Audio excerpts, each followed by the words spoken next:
ব্যারাকপুর কোর্টের নির্দেশে তারা এই রিক্সাতে এসেছিল, কিন্তু পারলো না, ফিরে গেল পুলিশ। করবে না তো, এখানকার পুলিশ তো লোহাচর দখল করে রেখেছে। লোহাচর জগদ্দলের বিধায়ক ও দখল করে রেখেছে। দখল করে রাখতে পারে রেখেছে। আজকে কোর্ট অর্ডার পরেও তো ছাড়াতে পারেনি পুলিশ। ওদের প্রত্যক্ষভাবে ওদের সঙ্গে হেল্প করে ওটাকে আটকে রেখেছে। আমি তো বলবো এরা হাইকোর্টে গিয়ে অর্ডার করানো, এই তো কন্টেম্প অফ কোর্ট করা দরকার ছিল।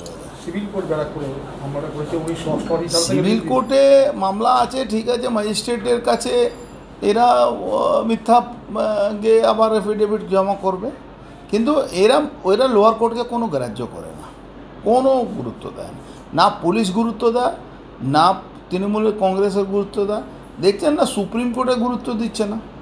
এখানে মমতা ব্যানার্জিকে ঘাড়ে ধাক্কা দিয়ে যতক্ষণ এই সরকার এখান থেকে সরকার না শেষ করা হয়, তাহলে পশ্চিমবাংলার মানুষ ন্যায় বিচার পাবে না। যদি বিধায়কের মতো লোকেরা বা পৌরসভার লোকেরা যারা না মানে, আইন যদি না মানে, আইনটা সবার জন্য সমান। এখন কিছু মনে করবেন না, বাংলা আইন বলে তো কিছু নেই। কেন নেই কেন আবার আমি বলবো? মমতা ব্যানার্জি আইনটা মানে না, নিজেই মানে না।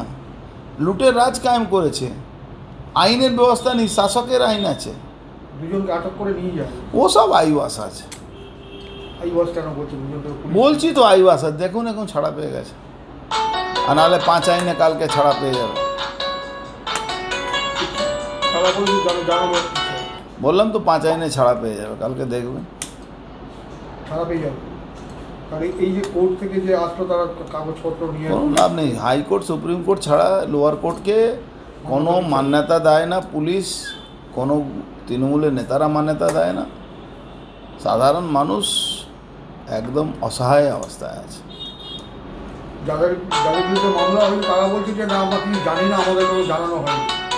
আচ্ছা, কে কাকে জানানো হয়নি তার কৈফিয়ত তো আমি দেবো না। আমি শুধু এইটুকু বলতে পারবো কি এই ব্যবস্থা যে আছে এটা আইন না মানা ব্যবস্থা। মমতা ব্যানার্জির শাসন চলছে, মমতা ব্যানার্জি আইন চললে এখানে আইনের শাসন নেই।